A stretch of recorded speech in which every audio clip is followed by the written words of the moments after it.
और फिर आगे कहते हैं, सील संतोष सदा निर्वाही वो, और है वो त्रिगुण अतीत।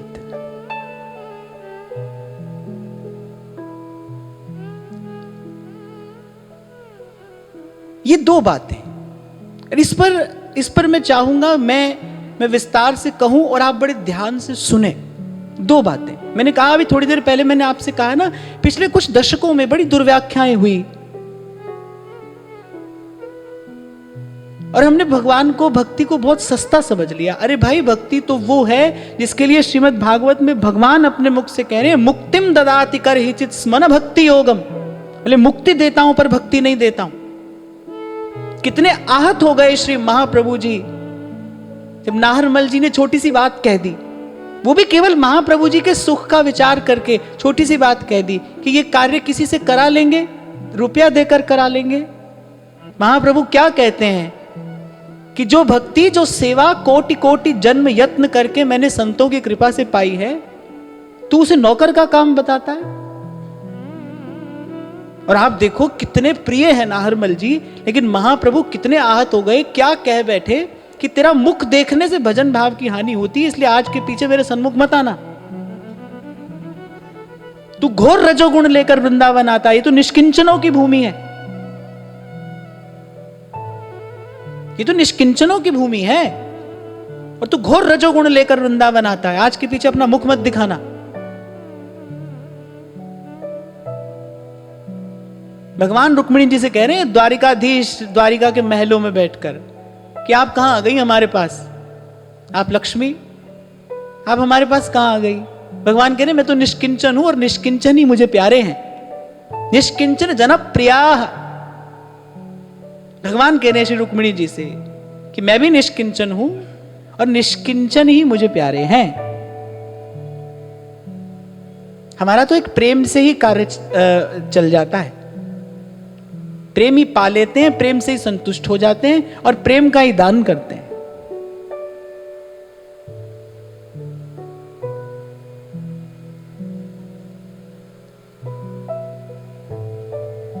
क्या कह रहा था मैं इससे पहले?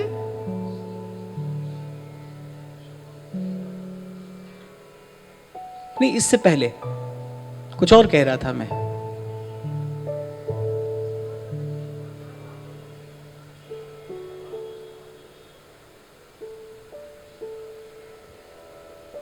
महाप्रभु जी की बात क्यों कही मैंने, सब भूल गए।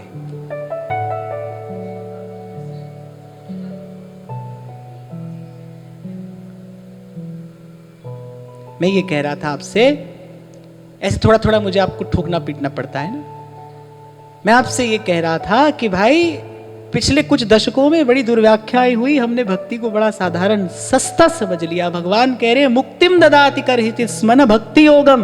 मैं मुक्ति तो बड़े सहज में दे देता हूं पर अपनी भक्ति नहीं देता, अपनी सेवा नहीं देता हूं मैं।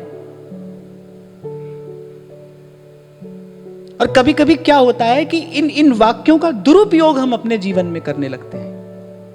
मैं अभी ये बात कह रहा था महाराज जी, मुझे तो कई बार ऐसा लगता है, और मुझे कहने में कोई संकोच नहीं है, किसी कोई बात अच्छी नहीं भी लगेगी, कि जब तक धर्म पाप धोने की सुविधा देता है तब तक मानव मन पाप से मुक्त होने का विचार नहीं करेगा। बड़ी बड़ी बातें सुनते हो, साथ में इसका भी विचार करना कि शरशैया पर पड़े भीष्म पूछते हैं द्वारिकाधीश से कि मैंने तो मन से भी कोई पाप नहीं किया, किस कारण मुझे इतना बड़ा दंड मिल रहा है। भगवान कह रहे पूर्वकृत कोई पाप कर्म था आपका, बताओ। गंगा का पुत्र अपने पाप का दंड भोग रहा है, हम गंगा स्नान करके पाप से मुक्त होने की सोचते हैं। एक बार भगवान ने बुद्धि दी है, एक बार इसका विचार तो करो, कैसे हो जाएगा। इसलिए मैं तो ये कहता हूं कि धर्म चमत्कार नहीं दिखाता है, धर्म तो भाई आपको समझदार बनाता है। सब संतों ने यही तो कहा, हमारे महाप्रभु जी आचार्य ये बात कह रहे हैं, यत्र यत्र मम जन्म कर्म फिर नारकेत परमे पदे था। ध्रुवदास जी कह रहे हैं जो सुख दुख लगे रहे देह सो, माने कर्म के भोग को स्वीकार कर रहे हैं ना, कि भाई जो जो हम कर आए हैं उसके प्रारब्ध स्वरूप, उसके फल स्वरूप जो सुख दुख आएगा भाई उसको स्वीकार करते हैं। जो सुख दुख लगे रहे देह सो, मिट जाई और लोक बढ़ाई। और यहां देखो तीर्थों पर भीड़ लगी है। पाप धोना है सबको।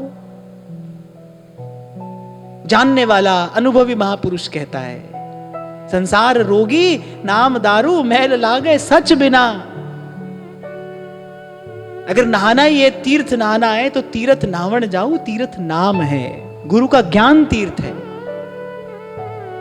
जो मन को, मैले मन को पाप की वृत्ति से मुक्त करता है। पाप से मुक्त हो भी गए, चलो मैं मान लेता हूं कि गंगा स्नान करने से धुल जाता है पाप, पर गंगा स्नान ये गारंटी तो नहीं देता ना कि फिर पाप नहीं होगा। गंगा में डुबकी लगाकर निकलता है और फिर पाप करता है। डुबकी लगाते लगाते भी मन पाप ही कर रहा होता है। कितनी दुर्दशा है भाई मन की।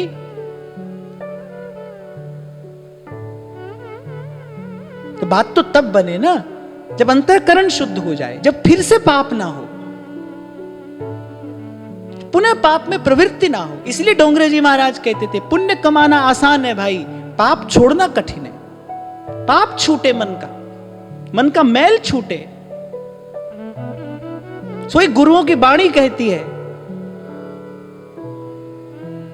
पढ़े रे सगले वेद नहीं चूके मन खेद, एक छीन ना धीरई मेरे घर के पंचा। कोई ऐसो रे भेटे संत, मेरी लाहे सगली चिंत, एक अमृत नाम हृदय में सिंचा।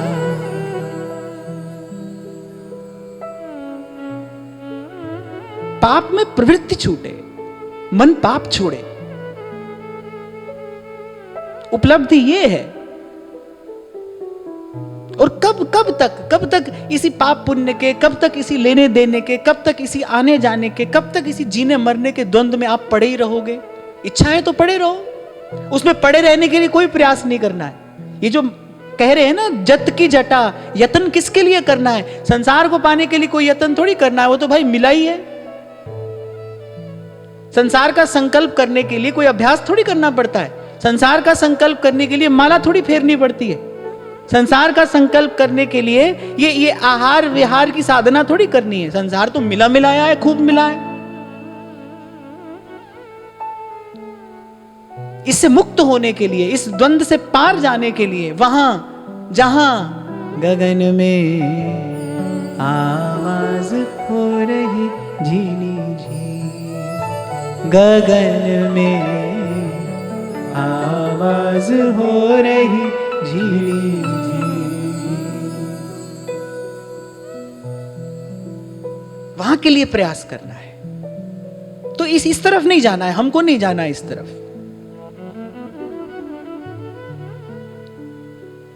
हमको इस व्यापार से अपने आप को आज अभी हटा लेना है। हमको किसी से कोई व्यापार नहीं करना है, किसी देवी देवता से, किसी तीर्थ पुण्य से हमको कोई व्यापार नहीं करना है। आज यहीं से अपना आपा गुरु के, प्रभु के चरणों में समर्पित करते हैं और विश्वास रखो, भक्ति हित जे शरण आए, द्वंद दोष जो सब घटे, कमल कर जिन अभय दीने, कर्म बंधन सब कटे। ये कर्म का बंधन कभी टूटेगा तो भाई तभी टूटेगा जब समर्थ गुरु का हाथ सर पर पड़ेगा।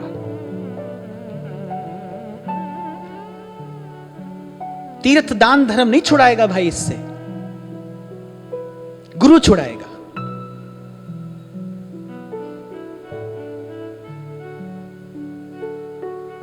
तो मैं ये आपको कह रहा था कि इसको बहुत सस्ता ना समझना, ऐसे असावधान मत हो जाना। जो छोटी सी बात मैंने आपको कही, एक उदाहरण आपको दिया, एक व्यक्ति झूठ बोलता है, बोलता ही है, उसके अभ्यास में आ गया है झूठ बोलना। अब भगवान की कृपा क्या है कि उसको झूठे को झूठा ही रहने दे, अंत में स्वीकार कर ले, या उसके भीतर प्रकाश हो, उसके भीतर कोई शुभ संकल्प हो और वो अपने आप को, अपने जीवन को उस असत्य से मुक्त करे, ये भगवान की कृपा है। भाई मुझे तो यही भगवान की कृपा लगती है। अगर आज मेरे मन में एक विचार आया है कि अब मैं भजन करूंगा, अब मैं साधन करूंगा, अब मैं अपने जीवन सिद्धि का प्रयास करूंगा, अब मैं अपने जीवन के दुर्गुणों को दूर करने का प्रयास करूंगा, मुझे तो लगता है ये मेरा विचार नहीं है, यही तो भगवान की कृपा है। और अगर मैं 2 पग चल पाऊंगा इस रास्ते पर, वो भी भगवान की कृपा है। भगवान की कृपा है क्या जीवन में, इसको भी तो पहचानना है।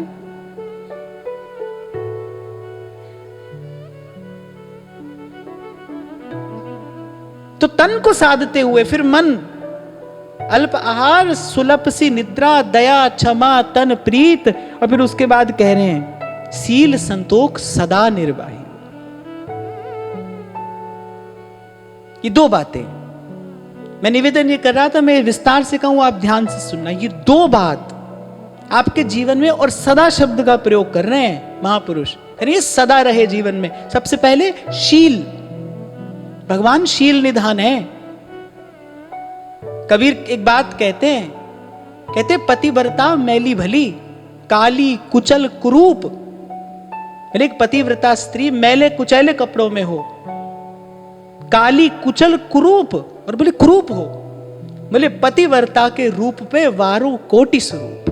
बोले लेकिन हजार हजार सुंदरियां उस पतिव्रता के उस आभा मंडल पर न्यौछावर हैं। वो जो पातिव्रत का तेज है ना उसके पास, बोले वही स्तुत्य है, वही वंद्य है। आचरण की पवित्रता, भगवान के प्रेम को किसी पात्र में तो रखोगे, कहां ठहरेगा। पहले भी कभी मैंने आपसे कहा था, धर्म को धारण करने के लिए सदाचार का बल चाहिए। धर्म धारण से आया है, धारणे। धर्म को धारण करने के लिए सदाचार का बल चाहिए। आदमी सोच लेगा अभी भाई अब कल से झूठ नहीं बोलूंगा, थोड़ी देर में बोलेगा। अपने संकल्प को पूरा करने की शक्ति नहीं है। धर्म को धारण करने के लिए शक्ति चाहिए। धर्म गुरुत्तम वस्तु है। प्राणपन न्यौछावर किए हैं महापुरुषों ने धर्म की रक्षा के लिए।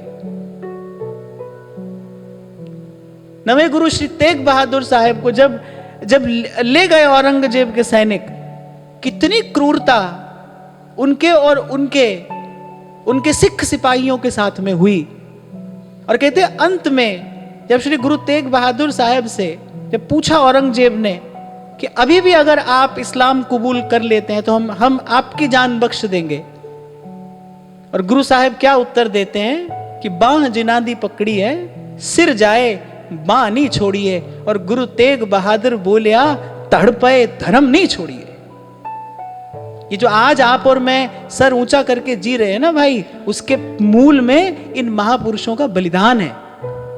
इन्होंने अपने जीवन का बलिदान दिया है धर्म की रक्षा के लिए। कभी कभी गुनगुनाई थी मैंने वो 2-4 पंक्तियां कि सरहिंद की जिन दीवारों में साहिबजादों का जिस्म जड़ा है, ऐसी ही बस किसी नींव पर सत्य सनातन धर्म खड़ा है। इसके मूल में त्याग और बलिदान है, और बड़ा त्याग, बहुत बड़ा त्याग। त्याग कहते किसको है? दूसरे के सुख के लिए अपनी श्रेष्ठ वस्तु को छोड़ देने को त्याग कहते हैं। एक घर छोड़कर दूसरा घर बना लिया, एक कपड़ा छोड़कर दूसरा कपड़ा पहन लिया, और बोले अब हम विरक्त हो गए। आजकल ये कोर्स बड़ा चल रहा है ना, अब हम विरक्त हो गए। किसे कहते हैं त्याग? दूसरे के सुख के लिए, परमार्थ के लिए अपनी श्रेष्ठतम वस्तु को छोड़ देना, वो त्याग है। औरंगजेब ने यही कहा था, आपकी जान तो बख्श दी ही जाएगी, आपके और आपके कुटुंबी जनों के निकट कोई नहीं आएगा। और गुरु साहब ने हंसते हंसते अपने प्राणों का उत्सर्ग किया धर्म की रक्षा के लिए। आचरण की पवित्रता जीवन में नहीं होगी तो बात कहते सुनते आप खूब रहोगे, हमारे जैसे कहते रहेंगे, आप जैसे सुनते रहेंगे, पर धर्म चर्चा का नहीं तो चर्या का विषय है। आपके आचरण में उतरे, दिखाई पड़े। कल परसों मैं आपको यही कह रहा था ना कि भाई जहां जिस भी परिधि में आप रहते हो वहां खुशबू आए ना आपके आसपास के लोगों को। हाँ भाई, आप में कुछ विशेष है, आप में उनसे कुछ विशेष है। किसी भी वस्तु की ओर आकर्षण कब होता है? जब उसमें कोई विशेषता होती है। आप में कुछ विशेष होगा तब तो कोई मानेगा ना, हाँ भाई जिस मार्ग पर आप जा रहे हो वो मार्ग बड़ा मार्ग है, ऊंचा मार्ग है, सच्चा मार्ग है। हम भी वही कर रहे हैं, वो भी वही कर रहे हैं। हम भी उनके जैसे ही दुखी हैं, हम भी उनके ही जैसे परेशान हैं। तो वो व्यक्ति सोचेगा भाई ये भी हमारे जैसा ही जीवन जी रहा है, फिर हम ही क्या गलत कर रहे हैं, हम ठीक ही चल रहे हैं अपने रास्ते। तो शील, और फिर भगवान शील निधान है। तुलसी कहूं न राम से, साहिब शील निधान। लज्जा, संकोच, आचरण की पवित्रता, ये गुण भगवान को प्रिय है। आपको लगे कि कहां कहा है भगवान तो सबको स्वीकार करते ना, भगवान ने कहा है। भगवान कह रहे हैं मैं केवल भक्ति से नहीं, अव्यभिचारिणी भक्ति से मिलता हूं, माने पतिव्रता भक्ति, पातिव्रत। ये गोपियों का पातिव्रत नहीं है तो क्या है? श्याम तन श्याम धन श्याम ही हमारो मन, और आठों जाम ऊधो हमें श्याम ही सो काम है। ये पातिव्रत नहीं है तो क्या है? इसलिए जब ब्रह्मचारी की बात आती है ना, तो मैं तो कहता हूं ब्रज की गोपी से बड़ा ब्रह्मचारी और कौन है? वो है ब्रह्मचारिणी, जो नित्य निरंतर सतत 8 पहर जो ब्रह्म में ही रमण कर रही है। श्याम तन श्याम धन श्याम ही हमारो मन, जिसके तन मन प्राण परात्पर परब्रह्म पूर्ण पुरुषोत्तम श्री कृष्ण ही है, वो ब्रह्मचारिणी है, गोपी ब्रह्मचारिणी है। इसीलिए आसामहो चरण रेणु जुषाम हम श्याम, वृंदावने किमपि गुलमलत औषधि नाम। इसलिए शिव विधि उधव सबन के, ये आशा रहे चित्त, गुलमलता होए सिर धरे, वृंदावन रज नित्य गोपी ब्रह्मचारिणी है। शील, आचरण की पवित्रता। नहीं तो भाई सब भजन भाव, सब आनंद बह जाएगा इस छिद्र से। अब आपको लगेगा भाई ये तो बहुत कठिन बात है, हाँ, पर असंभव नहीं है,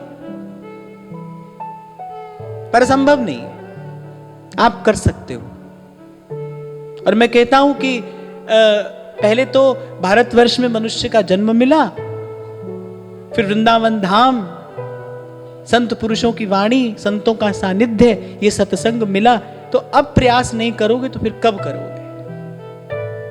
मानुष तन वृंदा विपिन, रसिकन संग विविरूप, रसिकन संग विविरूप, भजन सर्वोपरियाही।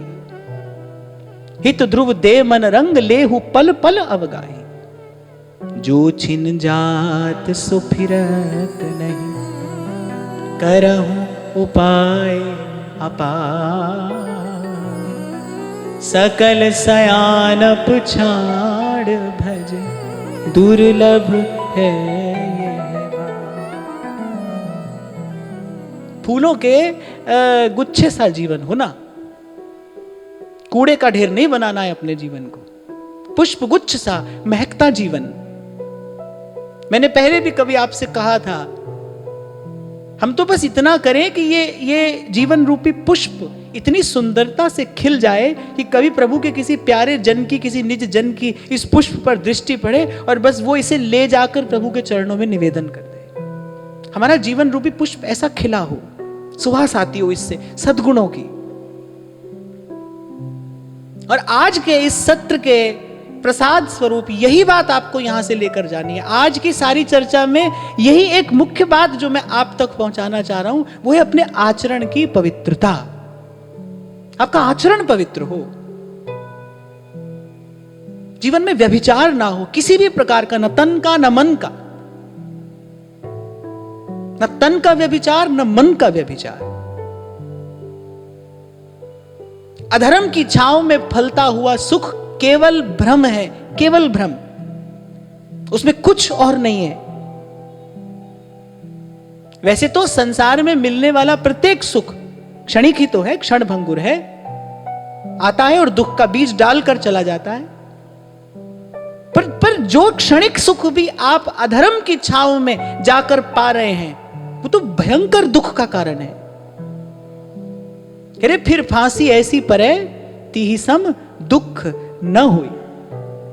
विषय चुगा जिन चुगे मन, थोड़ी देर पहले मैंने आपसे कहा ना, कभी कभी अवसर के रूप में प्रलोभन आता है, प्रलोभन के रूप में अवसर आता है, तो आता जाता रहेगा भाई।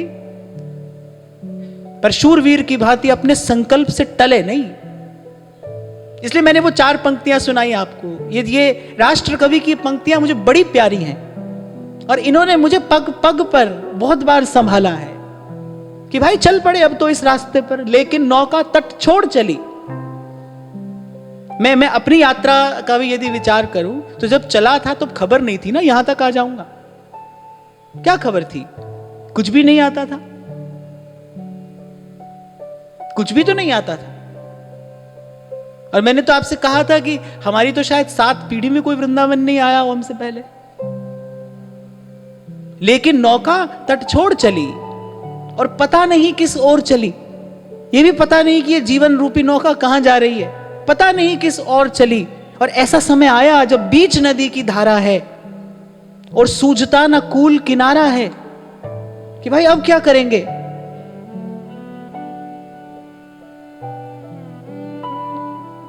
मुझे तो लगता है जन्म जन्मांतर का पुण्य यदि शुभ संकल्प के रूप में परिणत नहीं होता तो फिर किसी काम का नहीं है। संकल्प का बल, संकल्प की शक्ति जो सत्संग की सेवा की कृपा से किंचित प्रसाद स्वरूप प्राप्त हुई, वो काम में आई कि ले लील भले या धार मुझे, पर लौटना नहीं स्वीकार मुझे। और मैं आपको बहुत विनम्रता पूर्वक की बात कह रहा हूं। मैं तो कोई आचार्य बनकर नहीं बैठता हूं यहां पर। मुझे तो सदा ही ये लगा है कि आप सब मैं हम सब मिलकर ये परिकर वृषभान लली को, ये महाप्रभु जी की बगिया है। मैं कोई उपदेश नहीं देता हूं आपको, और बड़ी विनम्रता पूर्वक मैं आपको कह रहा हूं, जीवन का सुख यही छिपा है। जीवन का बल, जीवन की शक्ति, जीवन का सुख यही छिपा है।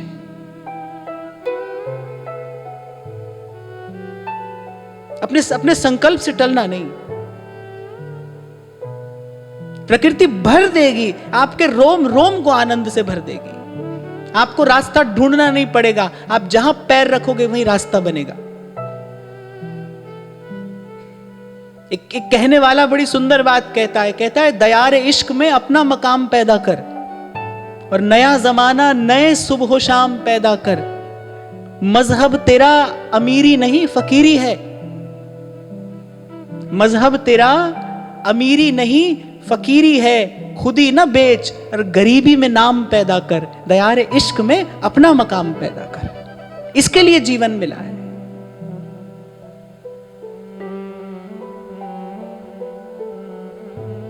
अरे कितना पवित्र मार्ग प्रभु ने कृपा करके आपको मुझे दे दिया है।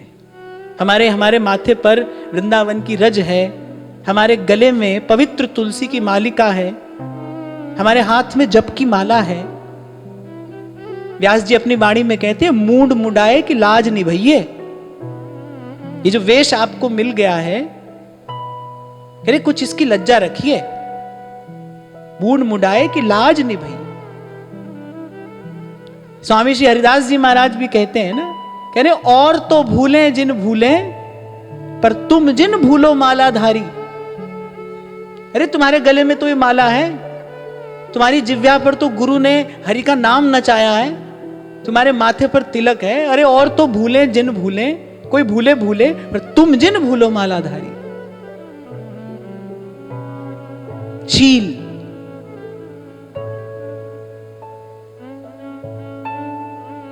और फिर कह रहे संतोष। बिन मांगा तो दूध है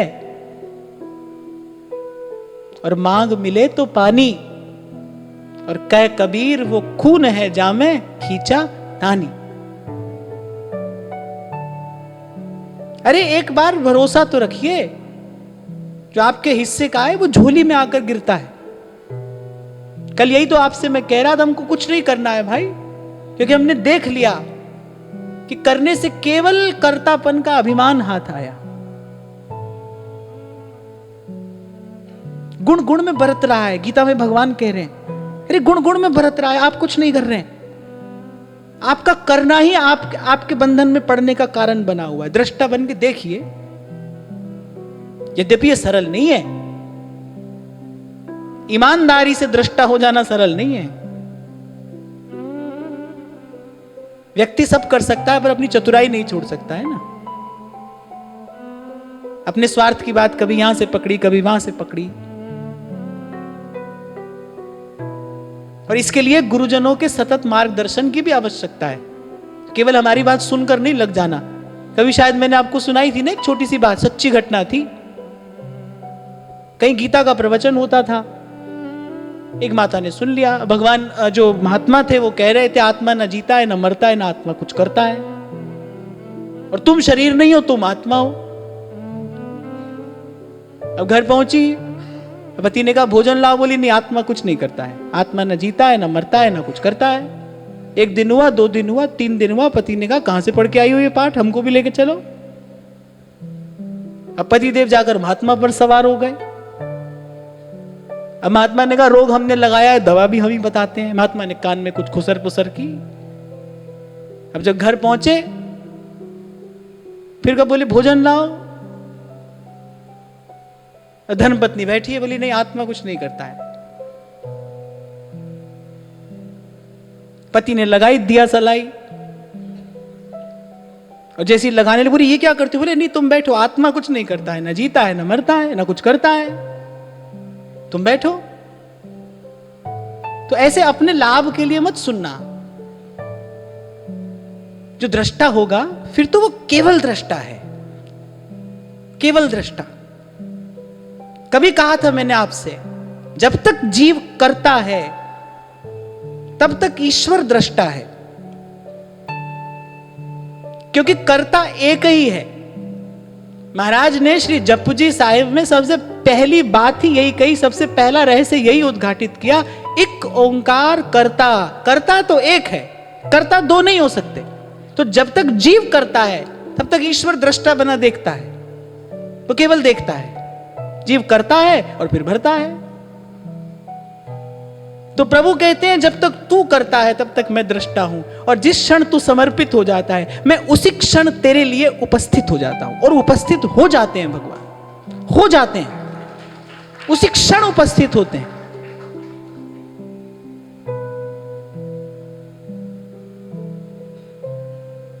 तो बड़ी बात है, महत्वपूर्ण बात है।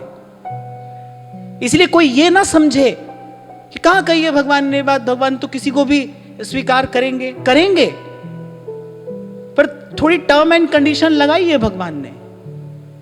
भगवान ने ये कहा है आए शरण तजऊ नहीं था, जो शरण में आएगा उसको नहीं छोड़ता हूं मैं। पर पहले जीव की शरणागति तो पूरी हो, वो मनसा वाचा कर्मणा प्रभु की शरण में तो आए।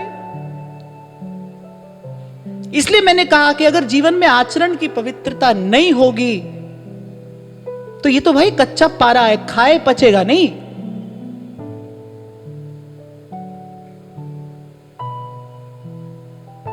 प्रेम तो भाई रोम रोम को तपा देता है।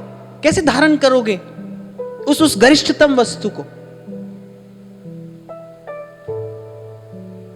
इसलिए आज ये बात आपको थोड़ी शुष्क भी लगी होगी, थोड़ी कठोर भी लगी होगी, पर भाई ये जीवन की मांग है। अगर श्री कृष्ण रस का पान करना है, तो अगर इन नेत्रों को सफल करना है श्री कृष्ण की रूप माधुरी का दर्शन करा के, फिर तो भाई यही रास्ता है जिस रास्ते पर मीरा चली। क्या कहती है मीरा? सूली ऊपर सेज हमारी, सूली ऊपर सेज हमारी, किस विध सोना हुई। सूली ऊपर सेज हमारी, किस विध सोना हुई। करिए एक क्षण का चैन कैसे आए मुझे, सूली ऊपर सेज हमारी। अब या बिरहा की तब आंच मिटे, जब आए कि शाम लगे गल में। इसलिए भाई आज यहां से यही बात लेकर जाना, हमारा आचरण पवित्र हो। और आचरण की पवित्रता में केवल शारीरिक पवित्रता नहीं है, शारीरिक पवित्रता, मानसिक पवित्रता, वैचारिक पवित्रता। ये होगा तो जीवन में भावनात्मक पवित्रता आएगी। भगवान भाव से मिलेंगे, भाव में मिलेंगे। भावग्राही जनार्दन, वो भाव का ग्रहण करेंगे। और जब शारीरिक, मानसिक और वैचारिक पवित्रता जीवन में आएगी तब भावनात्मक पवित्रता आएगी, क्योंकि भाव सबसे गहरे तल पर पड़ा हुआ मोती है। समुद्र के सबसे गहरे तल पर मोती होता है, ये भाव सबसे गहरे तल पर पड़ा हुआ मोती है, सबसे गहरा। इसीलिए यहां महाराज क्रम बता रहे हैं, पहले अलप आहार, सुलभ सी निद्रा, और फिर दया, क्षमा, तन, प्रीत। इससे शारीरिक और मानसिक और वैचारिक पवित्रता आएगी। फिर शील, संतोष, सदा निर्वाही, और फिर कह रहे संतोष।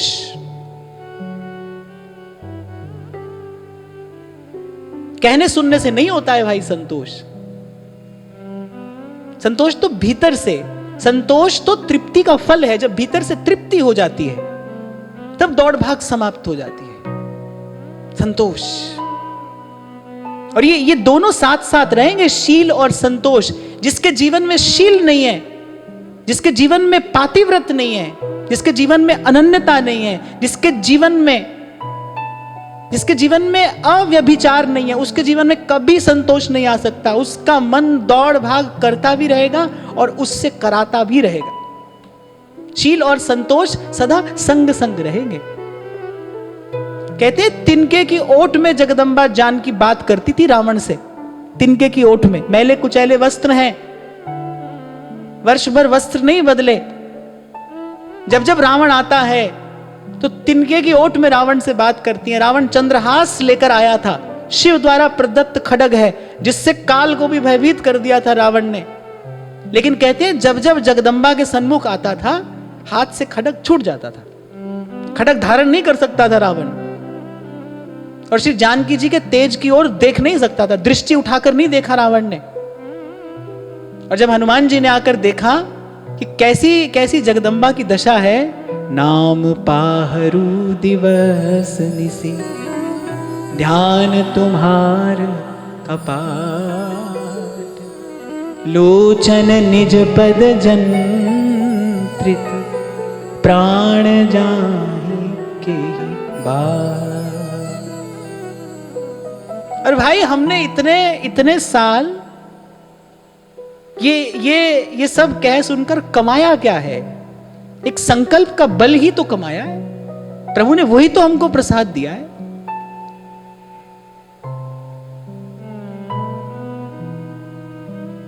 हमसे केवल प्रभु की बात सुनने के लिए आओ और सुनकर जाओ, और जो सुना है गुरु ज्ञान आत्म उपदेश, अपने मन को सुनाओ। और इस बात पर इतना बल इसलिए दे रहा हूं क्योंकि अगर ये छिद्र पात्र में हुआ फिर कहना सुनना सब व्यर्थ है, सब व्यर्थ है। कह रहे शील, संतोष, और फिर ये यहां किस शब्द का प्रयोग किया है? कह रहे सदा निर्वाही वो, कह रहे इसका निर्वाह करना, इसको निभाना, माने इसमें थोड़ा प्रयास करना पड़ेगा। जैसे संबंध बन तो प्रारब्ध से जाता है, लेकिन संबंध को व्यक्ति निभाता तो अपनी इच्छा शक्ति से है ना, अपने संकल्प से, मेहनत से संबंध निभाया जाता है। क्योंकि संबंध निभाने के लिए बहुत कुछ सहना पड़ता है। एक संत का बड़ा अच्छा वाक्य है, वो कहता है कि शत्रुता एक क्षण का खेल है और मित्रता जीवन भर की साधना है। शत्रुता एक क्षण में होती है और मित्रता जीवन भर की साधना है। मित्रता तो तपस्या है। ऐसे अच्छा संबंध तो तपस्या करने जैसा है। आपको पल पल छिन छिन सहना पड़ता है। अब कोई कहे मिलता क्या है? मिलता है भाई। कोई कहे कि ऐसे कठोर मार्ग पर चलकर क्या मिलेगा? आत्मा का सुख मिलता है, जो यहां से लेकर स्वर्ग लोक पर्यंत कहीं पे भी नहीं मिलता है। वो धर्म का पालन करने से मिलता है, वो आत्मा का सुख मिलता है। और आत्मा का सुख आपकी शक्ति बनता है। सुख क्या करेगा? आत्मा का सुख भीतर जाकर करेगा क्या? वो शक्ति में परिणत हो जाएगा, परिवर्तित हो जाएगा। वो आपको सशक्त बनाएगा। एक प्रसन्न आदमी कोई भी काम जितने मन से करता है एक दुखी आदमी कर सकता है? चलो व्यवहार के काम की बात करें अपन। छोटा सा भी काम हो, लेकिन अगर व्यक्ति दुखी है तो क्या वो ठीक से कर पाएगा? क्या वो विचलित मन से कर पाएगा? तो जब व्यक्ति आत्मिक रूप से सुखी होता है, प्रेम दे ही कौन सकता है? जो आनंद को उपलब्ध हो गया है वही तो प्रेम देगा। तो तुम हाड़ मांस के शरीर से प्रेम की परिकल्पना करते हो, कैसे मिलेगा? हमारी बात मानो और प्रीति तो नंद नंदन से कीजिए। प्रेम के लिए यहां वहां मत देखो, कहीं मत जाओ। प्रेमास्पद केवल श्री कृष्ण है, केवल श्री कृष्ण, इन्हीं की ओर देखो। तो प्रभु कह रहे शील संतोष सदा निर्वाहिवो, फिर इसका निर्वाह करना। और कह रहे है वो त्रिगुण अतीत। बस धीरे धीरे, पहले क्या होगा? पहले रजोगुण और तमोगुण जीवन में कम होगा, रजोगुण तमोगुण को दबा देगा, फिर सत्वगुण बाकी दोनों गुणों को भी दबा देगा। आपका जीवन सत्व प्रधान हो जाएगा, सात्विक हो जाएगा। सात्विक जीवन होते ही मन में शांति का आगमन हो जाता है, क्योंकि शांति जो है वो सत्व का गुण है। जैसे आपका जीवन सात्विक होगा, आपके मन में शांति आ जाएगी। और अगर आपको याद हो, कुछ समय पहले श्री स्वामी शरणानंद जी महाराज का एक बड़ा मूल्यवान सूत्र मैंने यहां से कहा था कि आत्म कल्याण के लिए जिस शक्ति की आवश्यकता है उसका उद्गम चिर शांति से होता है। बड़ी अद्भुत बात उस महापुरुष की है, ये क्रांतिकारी वाक्य है कि अपना कल्याण करने के लिए तो शक्ति चाहिए ना भाई, उसका उद्भव चिर शांति से होता है। शांति कब आएगी? जब जीवन में सत्व का बाहुल्य हो जाएगा, क्योंकि शांति सत्व का गुण है। जब तक जीवन में तमोगुण और रजोगुण बढ़ा रहेगा तब तक मन शांत नहीं होगा। कितने लोग मैंने ऐसे देखे हैं कि उनके पास 5 मिनट खड़ा होना कठिन है, क्योंकि उनका ऑरा ऐसा होता है, उनका आभा मंडल ऐसा होता है, उनके मन में व्यर्थ के विचार निरंतर चलते ही रहते हैं। कभी भूतकाल का शोक है, कभी भविष्य की चिंता है, ऐसा हो जाता तो क्या होता, ऐसा नहीं होगा तो क्या हो जाएगा। वो कभी इस विचारों के जाल से बाहर ही नहीं आ पाते। उसका कारण क्या है? कहीं ना कहीं जीवन में रजोगुण और तमोगुण की अधिकता है। इसीलिए पहले ही सावधान कर रहे हैं, अल्प आहार सुलभ सी निद्रा। और ये तो जगत गुरु श्री कृष्ण का आदेश है। भगवान कह रहे हैं भाई, जो अपना खाना सोना नहीं सुधार सकता है उसका जीवन नहीं सुधर सकता है। खाना और सोना। तो पहले सत्वगुण, रजोगुण और तमोगुण को दबा देगा, सत्वगुण बढ़ जाएगा। और फिर सत्वगुण बढ़ते बढ़ते, जब सत्वगुण बढ़ेगा फिर वो धकेलेगा आपको किस ओर? त्रिगुण से अतीत, उस देश में जहां नील गगन से परे है मेरे सैया जी का गांव। श्याम बने हैं राधिका, राधा हो रे श्याम। जहां से आती है ये आवाज? सुनता है गुरु ज्ञानी, सुनता है गुरु ज्ञानी, सुनता है गुरु ज्ञानी, गगन में आवाज हो रही झीनी झीनी, गगन में आवाज हो रही झीनी झीनी। सुनता है गुरु ज्ञानी, सुनता है गुरु ज्ञानी, सुनता है गुरु ज्ञानी, सुनता है गुरु ज्ञानी, सुनता है गुरु ज्ञानी, गगन में आवाज हो रही झीनी झीनी, गगन में आवाज हो रही झीनी झीनी, गगन में आवाज हो रही झीनी झीनी, गगन में आवाज हो रही झीनी झीनी। कहत कबीर सुनो भई साधो, कहत कबीर सुनो भई साधो, कहत कबीर सुनो भई साधो, कहत कबीर सुनो भई साधो। जाए अगम की बात, गगन में आवाज हो रही झीनी झीनी, गगन में आवाज हो रही झीनी झीनी,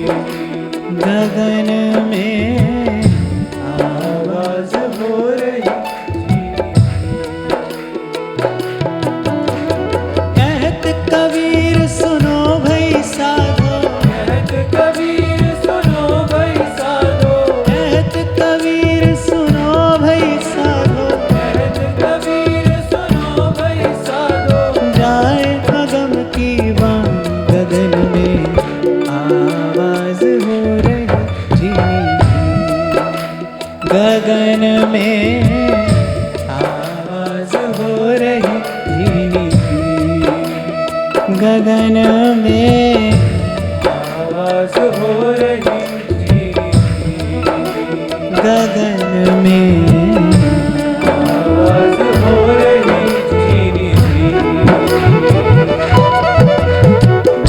काम क्रोध हंकार लोभ हठ मोह न मन स्यों ल्यावे, तब ही आत्म तत् को दर्शे परम पुरुष तह पावे।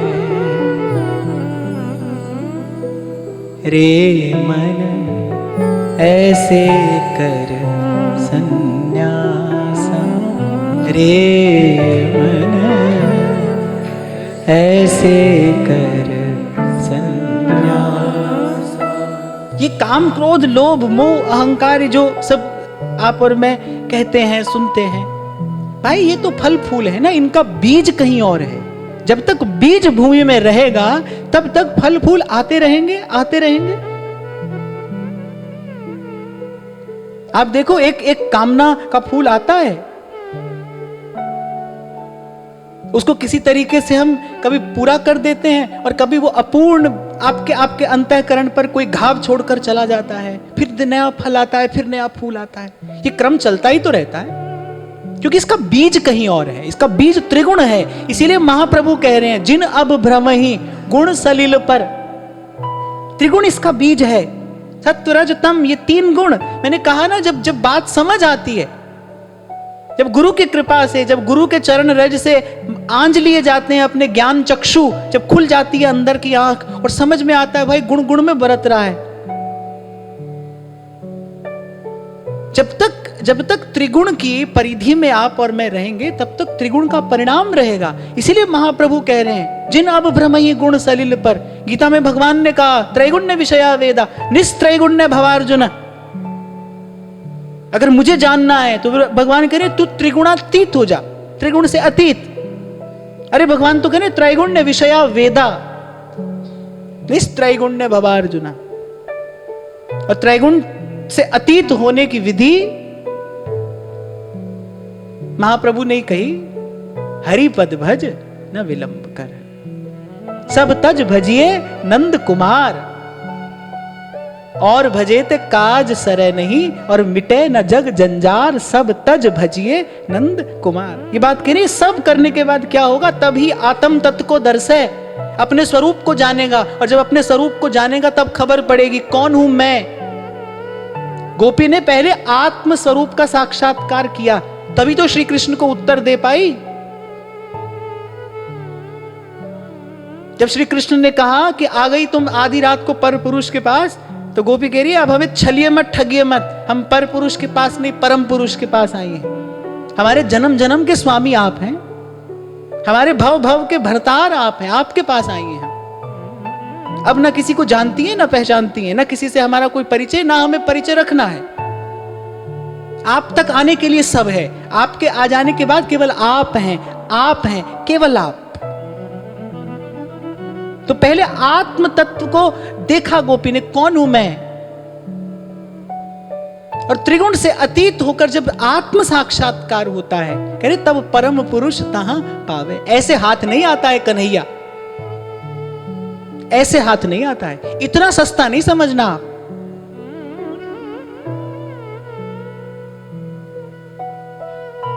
नहीं तो संतों को क्यों कहना पड़ता भाई, नाचे गावे चित्र बनावे काव्य करें चटकीली। वे नाचते हैं गाते हैं, और सेवक जी महाराज ने नाचने गाने, ऐसे नाचने गाने वालों के लिए क्या कहा? बोले गावत गीत रसाल भाल तिलक शोभित घना, पर बिन प्रीत ही बेहाल श्री हरिवंश कृपा विना। अरे नाचे गावे चित्र बनावे और करें काव्य चटकीली, और बड़ी चटकीली मटकीली बात भी बना बना कर सुनाते हैं, पर सांच बिना हरि हाथ न आवे, सब रहनी है ढीली। सांच बिना हरि हाथ न आवे, सच्चो सच्चा सच पतिजय। बार बार आपसे कहता हूं भाई, वो कुछ भी बाद में है, पहले सत्य है। सत्यम परम धीमहि, पहले सत्य है। सच्चा होकर ही उसका अनुभव किया जा सकता है भाई। तो शील संतोष सदा निर्भय। वाणी को विराम देने से पूर्व मैं सारी आज की बात को समेट कर आपको निवेदन करूं कि आपके जीवन में आचरण की पवित्रता, अगर श्री कृष्ण के निकट रहना है।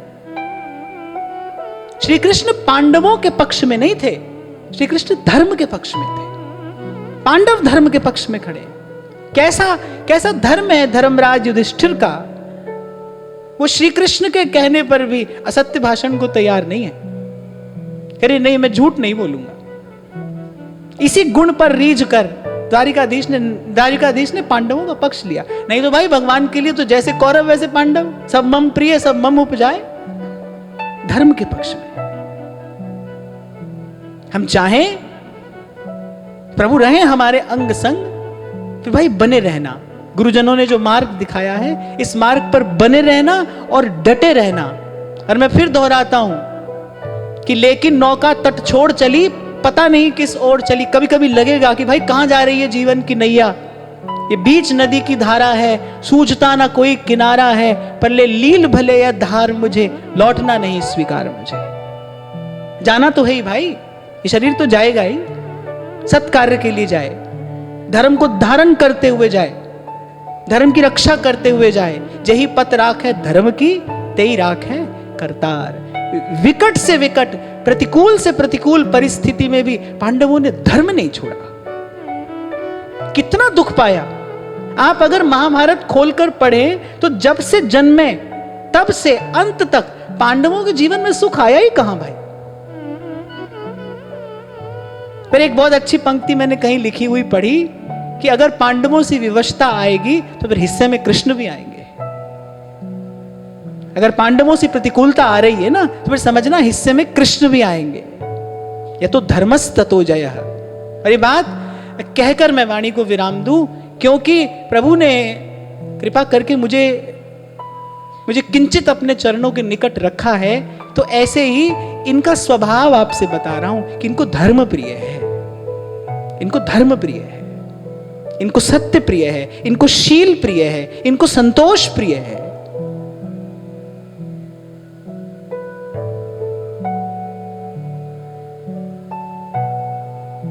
हम चाहें कि प्रभु की प्रियता प्राप्त हो, प्रभु का प्रसाद प्राप्त हो, तो फिर ये जो आज आपने सुना इसका थोड़ा विचार करना।